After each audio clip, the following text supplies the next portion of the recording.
हाल ही में अंतर्राष्ट्रीय मुद्रा कोष (IMF) ने पाकिस्तान को 1.2 अरब डॉलर की 21वीं किश्त जारी की है, लेकिन इसके साथ ही IMF ने पाकिस्तान से उसकी रेमिटेंस नीति की समीक्षा करने को भी कहा है। IMF का कहना है कि पाकिस्तान ने अलग-अलग योजनाओं के जरिए कानूनी तरीकों से देश में आने वाली धनराशि बढ़ाई है, लेकिन इसके लिए वाणिज्यिक बैंकों और मनी ट्रांसफर कंपनियों को भारी कमीशन दिया जा रहा है।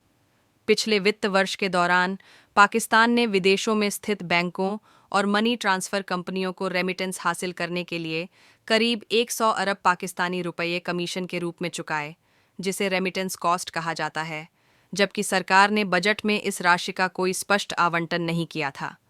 रेमिटेंस पाकिस्तान की अर्थव्यवस्था में विदेशी मुद्रा का सबसे अहम स्रोत बन गई है और वित्त वर्ष 2024 से 25 में विदेशों में रहने वाले पाकिस्तानियों से देश को 38.3 अरब डॉलर प्राप्त हुए। पाकिस्तान की जीडीपी में रेमिटेंस 38.3 अरब डॉलर प्राप्त हुए। पाकिस्तान की जीडीपी में रेमिटेंस का योगदान 9% से अधिक है और बड़ी संख्या में पाकिस्तानी रोजगार के लिए सऊदी अरब सहित खाड़ी देशों में जाते हैं। स्टेट बैंक ऑफ पाकिस्तान के अनुसार वित्त वर्ष 2024 से 25 में सऊदी अरब से सबसे अधिक 9.3 अरब डॉलर, संयुक्त अरब अमीरात से 7.8 अरब डॉलर और ब्रिटेन से 5.9 अरब डॉलर की रेमिटेंस पाकिस्तान भेजी गई। भारत, मेक्सिको, चीन और बांग्लादेश के साथ साथ पाकिस्तान भी दुनिया के उन शीर्ष 5 देशों में शामिल है जिन्हें सबसे अधिक रेमिटेंस प्राप्त होती है।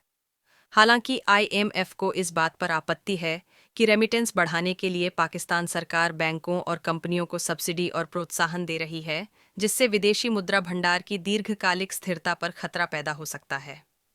IMF ने कहा है कि पाकिस्तान को रेमिटेंस पर होने वाले खर्च, विभिन्न देशों को किए जाने वाले भुगतानों और सब्सिडी की गहन समीक्षा करनी चाहिए और स्टेट बैंक ऑफ पाकिस्तान को मई 2026 तक रेमिटेंस की लागत पर एक विस्तृत समीक्षा रिपोर्ट तथा स्थिर विदेशी मुद्रा भंडार सुनिश्चित करने के लिए एक व्यापक कार्य योजना तैयार करनी चाहिए।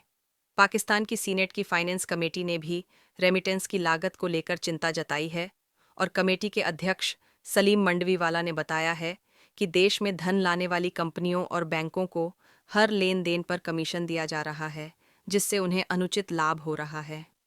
इस मुद्दे पर सीनेट की फाइनेंस कमेटी में चर्चा हुई थी और स्टेट बैंक ने कहा था कि वह इस पर आयोग गठित करने के प्रस्ताव की समीक्षा करेगा।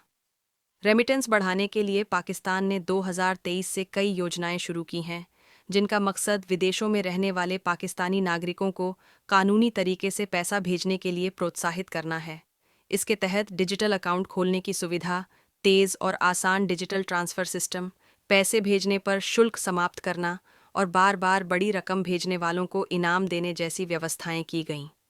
विदेशी मुद्रा और एक्सचेंज कारोबार से जुड़े जफर पराचा का कहना है कि विदेशी बैंक और मनी ट्रांसफ़र कंपनियां इन विशेष प्रोत्साहनों का गलत और अनुचित इस्तेमाल कर रही हैं।